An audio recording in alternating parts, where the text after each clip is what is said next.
Welcome to Ladies in Tech with Lauren Deal and Kelly Mack, a show by women for women, breaking the IT stigma by empowering, inspiring, and highlighting ladies in tech.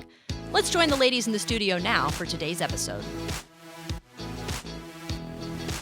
Welcome to Ladies in Tech. I'm one of the hosts today, Lauren Deal. Hey, and I'm Kelly Mack. Well, we're so happy to have you here today. And Kelly and I jumped into tech in a couple different ways. And so I am fascinated with the tech world and how it's always changing. Always. And there's always something to learn that makes your life a little easier and also kind of expands your worldview. What brought you to the tech world, Kelly? Well, you know what? I've been working in radio my entire career, and now I'm kind of transitioning into TV via tech, IT Pro TV, of course. So I'm enjoying learning all about tech and learning about, the different programs out there and how to put things together, how to take things apart. It's been quite fascinating, to say the least. So we decided to bring this show together to empower women, to give women resources, and to share some great stories and testimonies of other successful women in tech. Well, I think this is a really great platform to kind of bring all of these powerhouse women together on the same platform, which is tech. We can learn together, we can empower each other, and we can have a great conversation in the meantime. So absolutely, because that's what women do best. Absolutely. Well, speaking of which, we have a really great guest to welcome to the show today. Her name is Cheryl Janda, and with no ado, we're not going to hold back. We'd love to bring her in now, and here she is. Cheryl, welcome to the show. Hey, Cheryl. Hi, thank you, Lauren and Kelly. It's great to be here. Thanks for having me. No problem. So, Cheryl, where are you located? I'm in Wisconsin. I'm about 45 minutes southwest of Milwaukee, not too far from the Illinois border. That is really neat. Again, tech is bringing us together. We're in Florida. She's in Milwaukee. So here we are using tech. But Cheryl, tell us about what is your job currently? What's the role that you hold? Sure. I'm the Director of Salesforce Development and Integration at ACI Learning. I'm in charge of our Salesforce systems in terms of support, maintenance, development, the whole nine yards. ACI Learning, we have three different Salesforce systems. So looking at, long-term down the road, also understanding and, helping decide what is best for ACI Learning going forward and how we manage and support three systems and, look at how we can get these down to one system, sometime in the near future. Okay, so you're a very busy woman.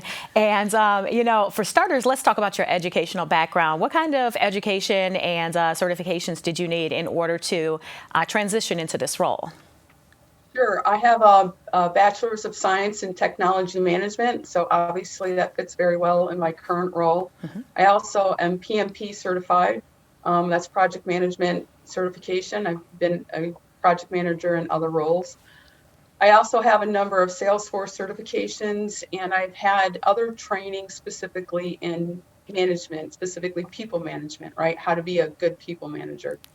I think there's some people that are born with that skill, and some people, need some training on it. Right. Well, technical skills, I think, in this field are usually the main focus. But like you said, if you're managing an entire team of people, you need those soft skills as well. Right. Now, Sure. You started off in tech about 30 years ago, which is such an incredible career to hold. You started off as a project manager, and now you're in charge of Salesforce. How did you do that? One step at a time, right? Mm-hmm.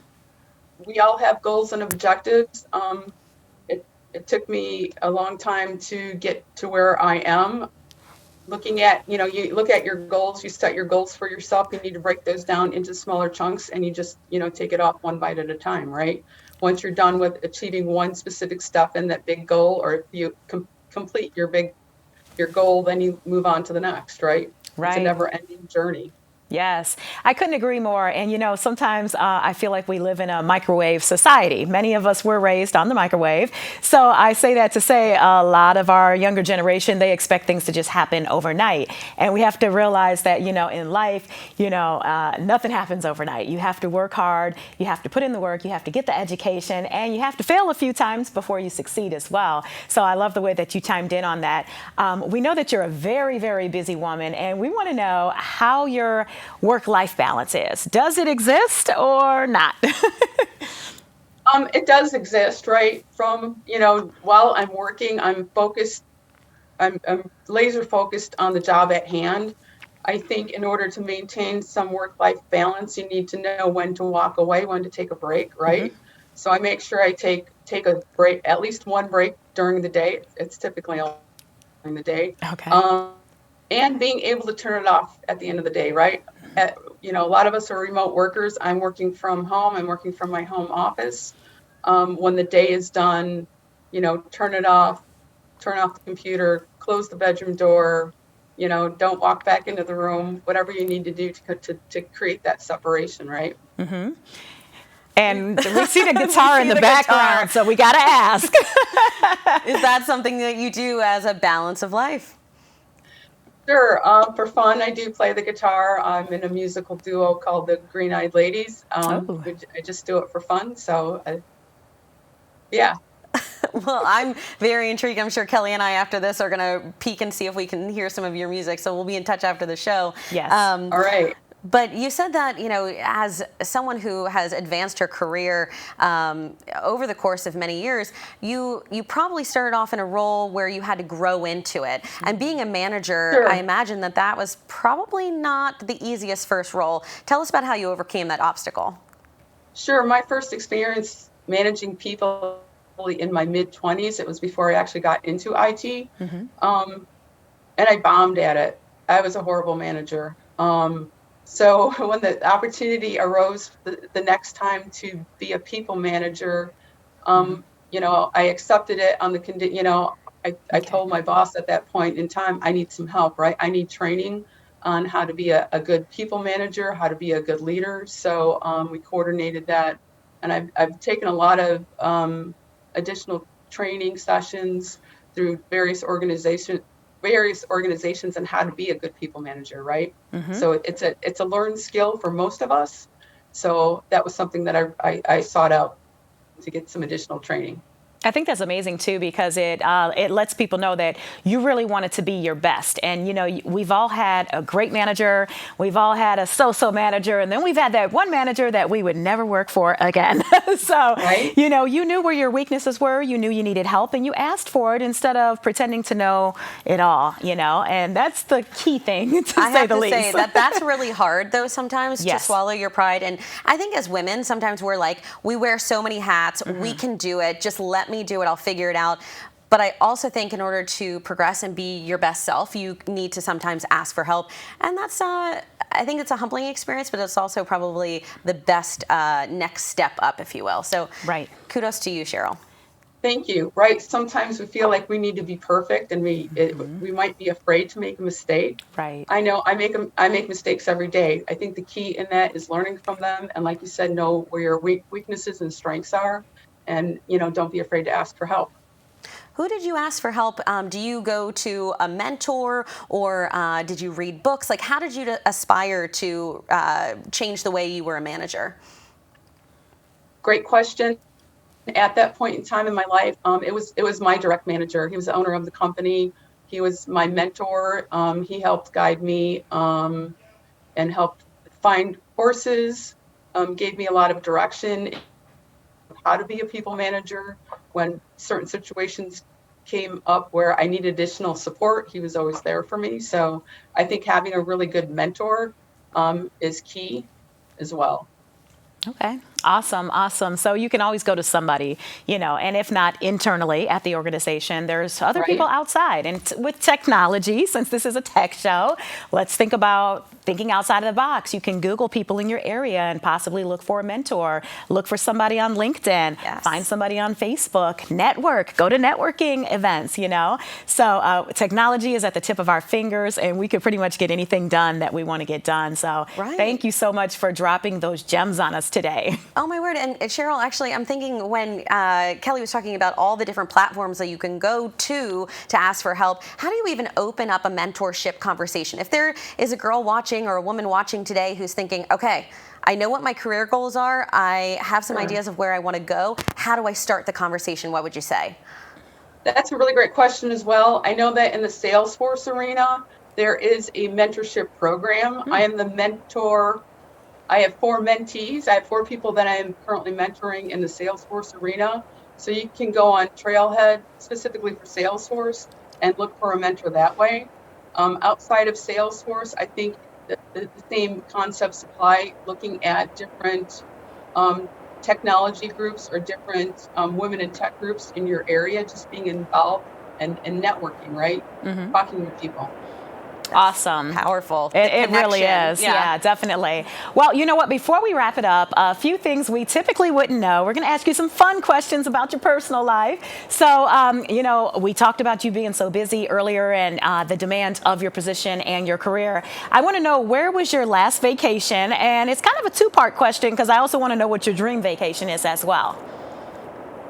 Oh, great question. I've traveled to 17 different countries. Wow. My last vacation, though, was out to Washington, D.C. to visit a friend. My next vacation I'm planning is to Costa Rica. Ooh. So I don't know if that quantifies as my dream vacation. I've had many great, awesome experiences and plan to do many more. So we might be meeting you in Costa Rica. Costa Rica sounds like a plan to me. Down. All right, my turn for a fun question. If you were to go back and talk to your younger self, what advice would you give her, or what would you say to her if she's starting out her career? You got it. You can do this, right? Just take it one step at a time. Don't give up, and don't compare yourself to anybody else. Comparison is the thief of joy. You are your own person, and just be that person. Practice being the person you want to be. Definitely. I agree. Step into that space. Yeah, that's definitely. great advice. Oh my gosh, I love it. I love it. All right, and last but not least, since we're keeping it fun, outside of playing the guitar, is there anything else that you do that's just absolutely fun and that people would be like, what? Oh my gosh, I would have never guessed. Well, I have 4 adult kids, 4 grandkids, and the 5th one on the way, so I spend a lot of time with them. They used to call me Mama Rot. Now I've been upgraded to Grandma Rotsy. I'm a bit of a Congratulations as well. So outside of traveling and playing my guitar, that keeps me pretty busy. So you have a full life, Cheryl. That's she really amazing. does. Yeah, I love it. And she does have that balance. And it's quite evident, you know, because she talks about her family. She talks about being a grandma, you know. So I love it, Cheryl. Thank you so much for sharing with us today. Thank you for joining us. And as a treat to those who's watching, well, how about some music by Cheryl? So check this out. And Sophie's coming up next. But Cheryl, thank you so much for joining us today. Thanks for having me. It was great. Thank you so much, Cheryl. What a great interview. And if you at home are thinking that you'd like to be a project manager too, you can actually go to itpro.tv and check out our PMP courses and start your journey to become a project manager as well. And we can't leave this interview without sharing a clip of Cheryl's band, the Green Eyed Ladies. So let's check it out.